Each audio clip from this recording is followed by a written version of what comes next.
News 24 తెలుగుకి స్వాగతం. నా పేరు రవలి. వార్తల్లోని ముఖ్యాంశాలు ఇప్పుడు చూద్దాం. ముఖ్యమంత్రి జగన్మోహన్ రెడ్డి ప్రవేశపెట్టిన అనేక ప్రజాహిత కార్యక్రమాలకు ప్రజలు హర్షాతిరేకులు వ్యక్తం చేస్తున్నారని ఆంధ్రప్రదేశ్ శాసనసభాపతి స్థానిక వైఎస్ఆర్ పార్టీ ఎమ్మెల్యే అభ్యర్థి తమ్మనేని సీతారాం పేర్కొన్నారు. ఆమదాల వలస మున్సిపాలిటీ పరిధిలోని సొట్టువనిపేట గ్రామంలో శుక్రవారం ఎన్నికల ప్రచారం నిర్వహించారు.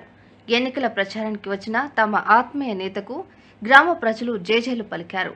పార్టీలకు, మతాలకు, కులాలకు అతీతంగా అర్హత ప్రామాణికంగా సంక్షేమ పథకాలు అమలు చేసిన ఘనత వైసీపీ సర్కార్కే దక్కుతుందని స్పీకర్ వివరించారు.